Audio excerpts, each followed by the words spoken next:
माझे नाव आकांक्षा दत्तात्रय वाघाळे. इयत्ता पहिली, शाळा जिल्हा परिषद प्राथमिक स्कूल कोळेगाव बोलू. माझा माती बोल कौतुके पळी पैदा जिंके अशा मातेचा अभिमान सांगण्याने सांगतो. छोट्या बहिणीची म्हणजेच मुक्तेच्या आज मी तुम्हाला गोष्ट सांगणार आहे. वेळ दुपारची. ज्ञानेश्वर मालतू कोळी मागत होते. थोडे थोसे पेट होते पण 4 भावंडांना पुरेसे नव्हते. मग ज्ञानेश्वर एका घरात गेले आणि म्हणाले, ओम भिक्षाम देही, ओम भिक्षाम देही. आतून एक माणूस आला. त्याने धाडकन दारामध्ये गेले. ज्ञानेश्वर पुढे निघाले व त्या माणसाने दार उघडून बघितले आणि म्हणाले, ए बाळा, इकडे इकडे ये. सकाळ पडल्याने तू भिक्षा पाहिजे ग तुला. धर पीठ पीठ म्हणून थोडीच मातीत टाकली. त्यांचे खूप नाराज झाले. परत त्या माणसाने थोडी सोडली आणि म्हणाले, ए पळा, थांब भाकऱ्या बी घेऊन जा.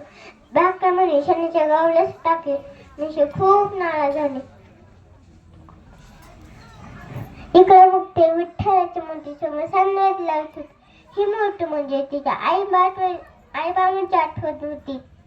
ती मूर्ती समोर रामरक्ष म्हणू लागली आणि म्हणाली, तिला चाहूल लागला. आपल्या नाना जाता येते. तिने पटकन रामरक्ष ओळखली आणि आपल्या भावंडांसाठी पानं वाटली. निवडीचे आणि सपन दोघं येऊन बसले.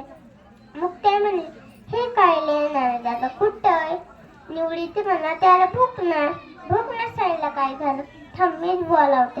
मग ते मग खोपटात गेली आणि म्हणली, दादा टाटू नाना इकडेच ना. नाना दादाची एकांत जागा होती. गवतच जागेत हरिंदावा तिथं बसायचं. दात्याची झोळी तिथेच आहे. त्याच्यात त्या मात्या आणि शेणाच्या गोळ्या. कोणी दुष्टम केला असं, त्याच्यामुळेच नाना रुसून बसला असं. आहे नाना दादा, कुणी वाईट वाटलं ते क्षमा करावी. पण तू सांगतोस ना मला, तूच लागून बसलाय. त्या लोकांना क्षमा कर. पण तू का बसतोस? तुझ्यावर जीवा पाठ करणाऱ्या लोकांसाठी